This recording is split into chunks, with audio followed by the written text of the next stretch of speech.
It's August 6th, 2011. Welcome to the Pepper Farm, and right now we're looking at a ripening Scotch bonnet.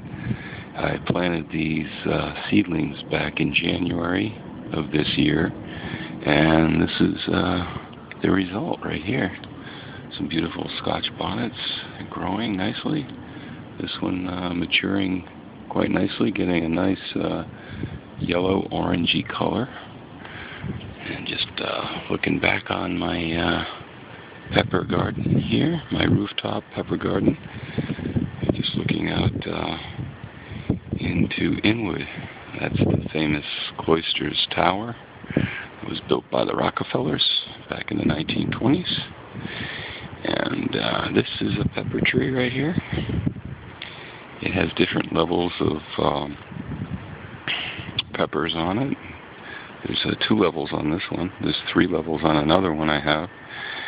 And have all different types of peppers. These particular peppers happen to be pecanoes.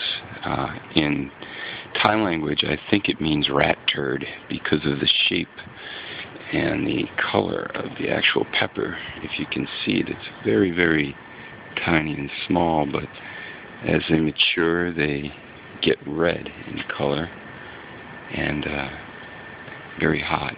These are Thai peppers here. These are a little bit more elongated, and as you can see, they're flowering up at the top. These are from Mexico. These are chili teplins.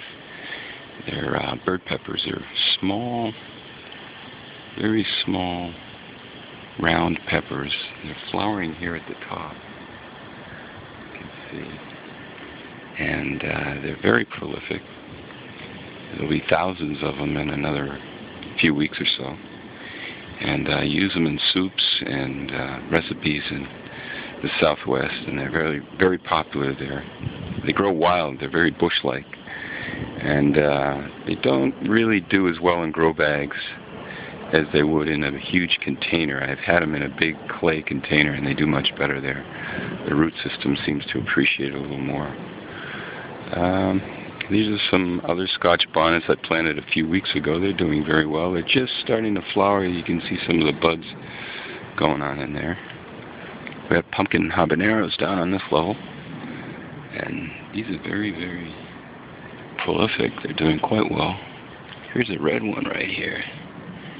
That's looking pretty fiery and pretty hot. Pumpkin habaneros. Over here we have a mix of sort of red habaneros and white habaneros. The white are a little smaller. I believe that would be a white habanero when I have my thumb over. That's a white habanero. Moving back here, I've got kind of an interesting pepper from, if I could just bring it up for you to see, from Mexico. This is a guajillo. I think it's from Mexico, either that or Guatemala or Bolivia. At any rate, they grow indigenously in that area of the world. They're flowering quite nicely, and this one's starting to get some color on it. Use this in making chipotle chili and different sauces that they use. These are called lemon drops here. I actually visited the botanical garden last summer and picked a few peppers, and among them were lemon drops because I really liked the result. It actually does look like a little lemon drop when it matures. Right now they're kind of elongated and don't look anything like a lemon drop, but they get a very lemony flavor and also color, hence the name.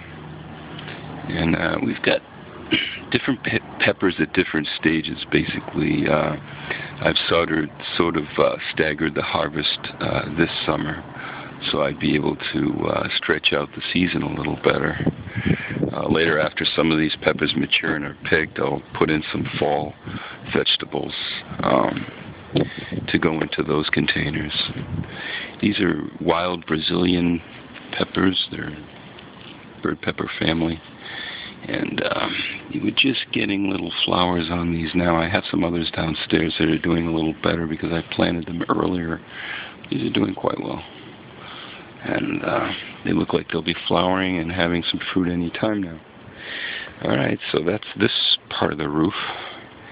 I don't want to make the video too long, otherwise I won't be able to download it on the internet and or upload it and send it to all my friends. So here we are again, part 1, and just kind of looking around the city.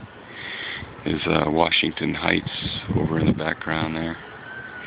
And yeah, okay. Check in for part 2.